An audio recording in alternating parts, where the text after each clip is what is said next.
Este vídeo não deveria existir. Se você está ouvindo isso, então já cruzou a linha. Existe uma parte da Bíblia que foi escondida, profecias apagadas, personagens enterrados pelo tempo. Muitos preferem não saber, mas se você continuar, vai ouvir nomes que jamais deveriam ser ditos. O que será revelado aqui pode mudar tudo o que você acredita. Agora, decida. Volte para o conforto da ignorância ou mergulhe conosco no abismo da verdade. Sua escolha começa agora. A porta dos mistérios se abre. A Bíblia, o livro mais lido, estudado e interpretado da história da humanidade, e ainda assim, o mais enigmático. Ela moldou civilizações, travou guerras, inspirou fé, mas também escondeu segredos que desafiam o entendimento humano. Por trás das parábolas, dos mandamentos e das genealogias, existe um submundo de revelações ocultas, trechos silenciados, personagens apagados, profecias esquecidas. Neste vídeo, você não verá a Bíblia que te ensinaram nas igrejas.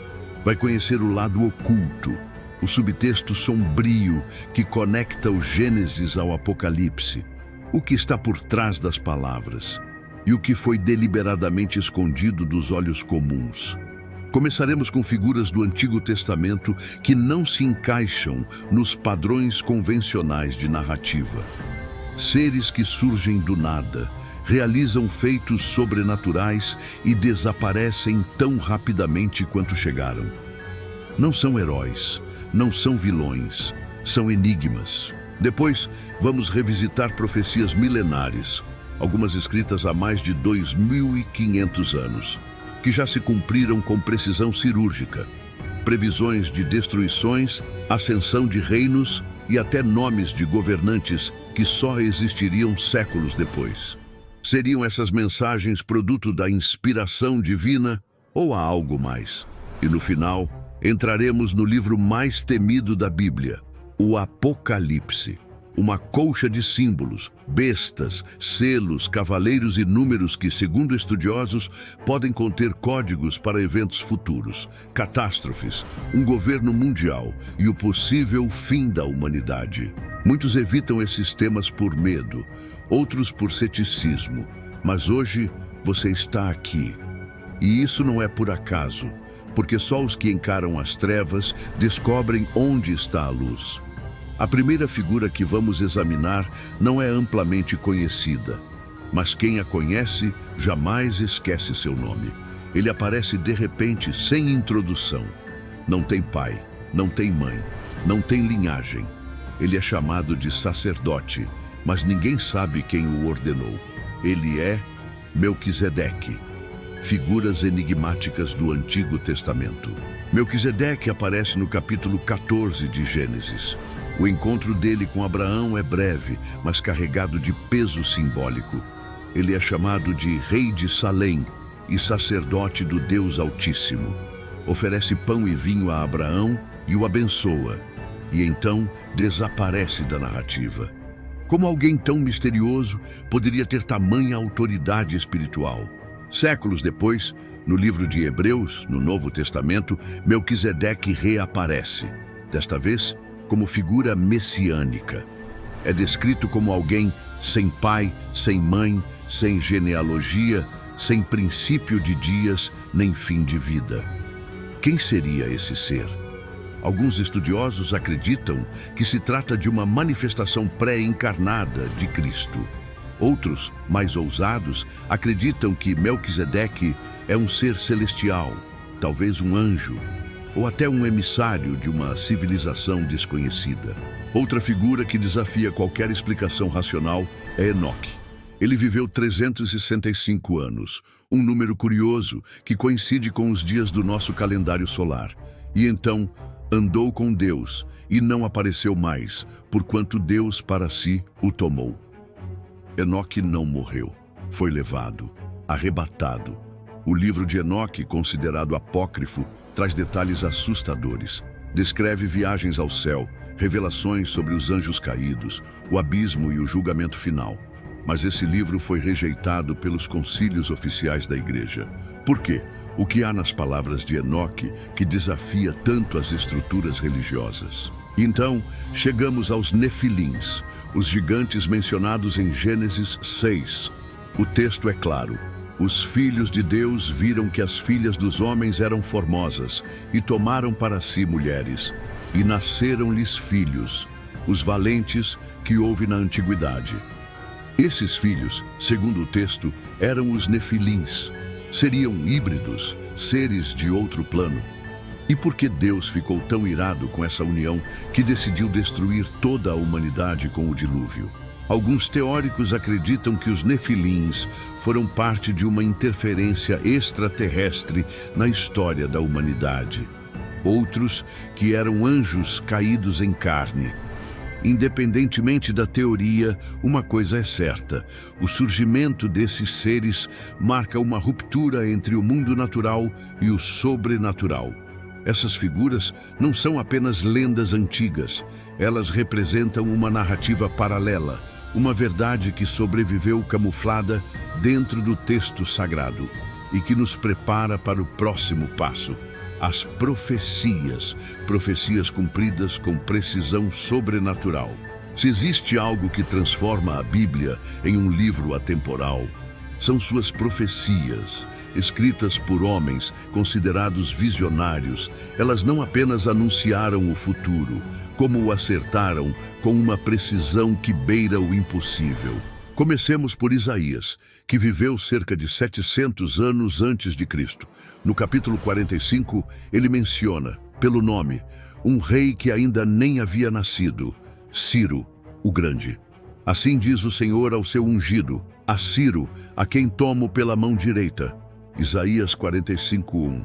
Ciro viria a libertar os judeus do cativeiro babilônico e permitir a reconstrução do templo, exatamente como Isaías previu. O mais impressionante, isso foi escrito 150 anos antes do nascimento de Ciro. No livro de Daniel, encontramos talvez uma das mais complexas profecias sobre o curso da história mundial. Nabucodonosor, rei da Babilônia, tem um sonho com uma estátua composta por diferentes metais. Daniel interpreta: os metais representam impérios que surgiriam em sequência: Babilônia, Medo-Pérsia, Grécia e Roma. Exatamente nessa ordem, eles dominaram o mundo antigo, um por um. Séculos de história contidos em poucos versículos. Mas Daniel vai além. Ele prediz a vinda de um ungido que seria morto, e depois disso viria a destruição do templo. A crucificação de Cristo e a destruição do templo em 70 depois de Cristo pelo Império Romano estão exatamente dentro da cronologia sugerida. Como alguém poderia prever esses eventos com tanta exatidão? Ezequiel, outro profeta, falou sobre a cidade de Tiro. Disse que ela seria destruída, suas pedras lançadas ao mar e que se tornaria um lugar onde os pescadores estenderiam suas redes. Séculos depois, Alexandre, o Grande, destruiu Tiro e usou os escombros da cidade antiga para construir uma ponte até a ilha onde os sobreviventes haviam se refugiado. Hoje, pescadores realmente estendem suas redes ali. No Novo Testamento, Jesus profetizou que o Templo de Jerusalém seria completamente destruído. Não ficará pedra sobre pedra. E foi exatamente o que aconteceu em 70 depois de Cristo, quando o general Tito arrasou a cidade. Nenhuma pedra do templo foi deixada em seu lugar. Essas profecias, todas elas, não apenas se cumpriram, mas foram registradas muito antes de acontecerem. O que isso significa? Que há algo, ou alguém, fora do tempo, observando, guiando e talvez tentando nos alertar. E se as profecias do passado se cumpriram, o que dizer das que ainda estão por vir? Os segredos, sombrio do Apocalipse, o Apocalipse. Só o nome já carrega o peso do fim, do juízo, da queda final da humanidade. E o que mais assusta não é a destruição, mas os segredos por trás dela, as entrelinhas, os símbolos, os códigos que talvez nunca tenham sido realmente interpretados. Ou pior, que foram entendidos mas silenciados. Escrito por João na ilha de Patmos, o Apocalipse é, ao mesmo tempo, um relato de visões e um livro codificado. Nele, há criaturas que não pertencem a este mundo, cataclismos de escala cósmica e entidades que desafiam qualquer explicação racional. Vamos começar com o mais conhecido e o mais temido, o número da besta, e que ninguém pudesse comprar ou vender, exceto aquele que tivesse a marca. Apocalipse 13:17. O número 666 já foi associado a imperadores como Nero, a papas, a presidentes e agora a sistemas globais. Muitos acreditam que essa marca não será um número visível, mas um sistema invisível de controle, chips, rastreamento, identidades digitais. Mas e se a marca não for um objeto, e sim uma decisão espiritual, um pacto inconsciente, um alinhamento com forças que operam por trás da aparência do mundo? E os 4 cavaleiros do Apocalipse? Eles surgem com os selos. O primeiro, montado num cavalo branco, conquista. Depois vem o da guerra, seguido pela fome e, por fim, o da morte. 4 pilares do colapso humano. Alguns dizem que eles já cavalgam entre nós, através de pandemias, crises geopolíticas, escassez alimentar e violência global. O 5º selo revela as almas dos mártires, os que foram mortos por causa da palavra. Eles clamam por justiça. Eles aguardam vingança. O 6º traz um terremoto cósmico. O céu se enrola como um pergaminho. O 7º traz silêncio. 30 minutos de silêncio nos céus. Mas por quê? O silêncio não é vazio. É o prenúncio do som, o vácuo antes da tempestade. O 7º selo antecede as trombetas, e cada uma delas desencadeia um desastre. Árvores queimadas, mares tornados em sangue, estrelas que caem como tochas, 1/3 da humanidade sendo exterminada. Essas imagens são literais? Ou são simbólicas de eventos nucleares, desastres ambientais, quedas de asteroides? Mais além, surge a mulher vestida de sol, com uma coroa de 12 estrelas. Ela está grávida e prestes a dar à luz. Um dragão espera para devorar a criança. Quem é essa mulher? A igreja, Maria, Israel? Ou representa algo maior? O nascimento de uma nova era, de uma consciência desperta? E o dragão com 7 cabeças? O que ele representa? 7 impérios? 7 sistemas de dominação? Ou 7 entidades que controlam o mundo em silêncio? A besta que sobe do mar, a besta que vem da terra, o falso profeta, a prostituta montada na besta. Cada um desses símbolos foi interpretado de 1000 formas, mas talvez o verdadeiro segredo do Apocalipse não seja o que está escrito, e sim o que ele evoca em quem lê. O medo, a dúvida, a percepção de que há algo além das estruturas humanas. Um plano, um fim, ou um novo começo. Perfeito. Vamos agora para o bloco 5, onde mergulharemos nos códigos ocultos das Escrituras e revelações escondidas nas entrelinhas da Bíblia. Aqui, o roteiro assume um tom ainda mais conspiratório e místico. O código escondido nas Escrituras Sagradas. Há quem diga que a Bíblia não é apenas um livro, mas um código, um artefato cifrado, repleto de mensagens que não foram escritas para serem entendidas por todos.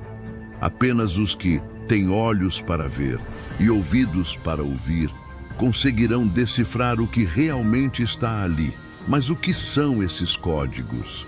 Comecemos com o que ficou conhecido como Código da Bíblia, ou Torah Codes.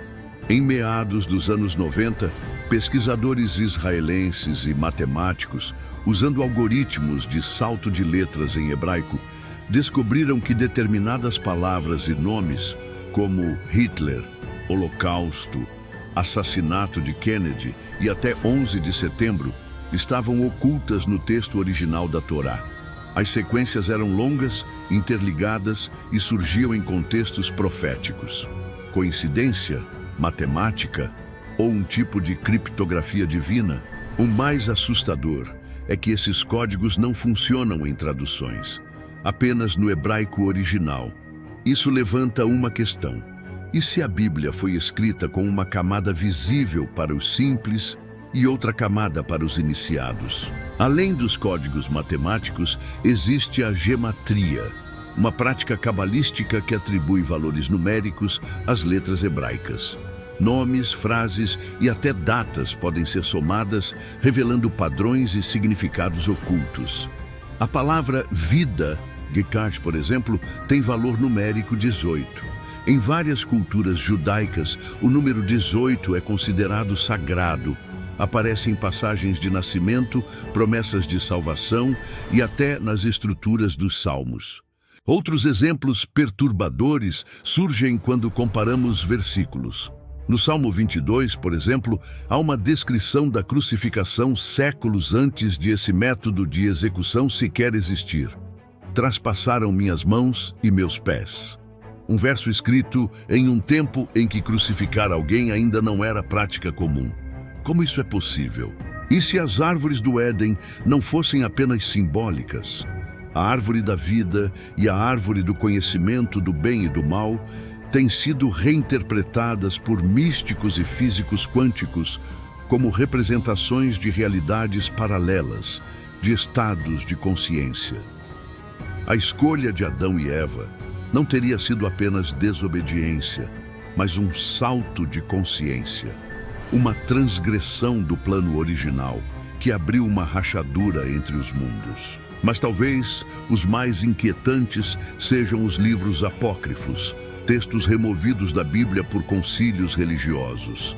Livros como Enoque, Jasher, Esdras 4 e o Evangelho de Tomé. Todos eles falam de conhecimento proibido, de anjos que desceram à terra, de calendários cósmicos, de dimensões celestiais, de portais e de segredos que os homens jamais deveriam ter conhecido. O livro de Enoque, por exemplo, detalha a queda dos vigilantes.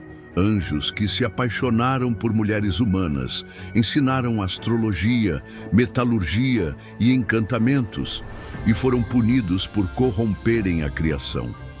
O texto descreve os nomes desses anjos, seus pactos e até o local onde foram aprisionados. E o mais impactante, segundo Enoque, esses seres serão soltos no tempo do fim. A pergunta não é se a Bíblia contém segredos. A pergunta é, por que esses segredos foram escondidos? E quem os escondeu? Você chegou até aqui. Isso já te coloca entre os poucos, porque a maioria desliga, pula, ignora, foge. Mas você ficou, porque algo dentro de você percebeu. Tem mais coisa nessa história do que nos contaram. E agora, depois de conhecer Melquisedeque, o sacerdote sem passado, de ouvir sobre Enoque, que desapareceu do mundo físico, de descobrir os nefilins, os filhos da mistura entre céu e terra, de se espantar com profecias milenares que se cumpriram com precisão absurda, e de mergulhar nos símbolos do Apocalipse, com bestas, selos e números proibidos. Você sabe que a Bíblia não é só um livro sagrado. Ela é um código, um mapa, um espelho. Sim, um espelho, que mostra mais sobre quem lê do que sobre o que está escrito. Cada figura enigmática que te mostramos hoje é como um fragmento de um enigma maior. Melquisedeque, Enoque, os gigantes, os profetas, a mulher do Apocalipse. Eles fazem parte de algo antigo, algo que conecta o início e o fim da humanidade. Um ciclo. As profecias que já se cumpriram são só a prova de que o script está sendo seguido. E as que ainda estão por vir são os próximos atos.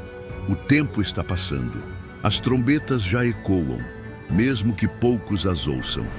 O Apocalipse talvez não seja o fim do mundo, mas o fim de uma era, o despertar de uma nova percepção, a destruição da mentira, a revelação do que foi sempre escondido e talvez tudo o que está escrito na Bíblia só faça sentido quando você deixa de olhar como um livro religioso e passa a ver como um recado cifrado vindo de outra dimensão. Um aviso, um código universal. E agora vem a parte mais importante.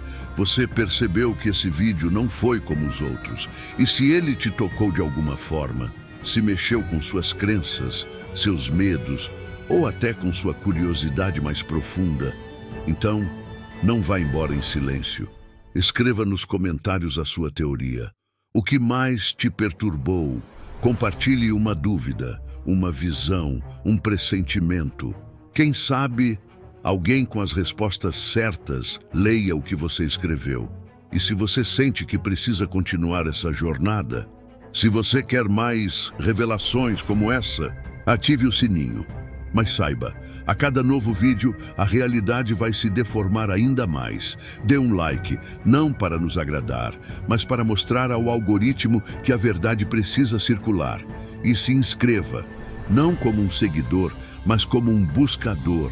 Aqui não há certezas, só perguntas certas. E nos comentários te esperamos para continuar esse mistério. Até o próximo vídeo ou até a próxima revelação.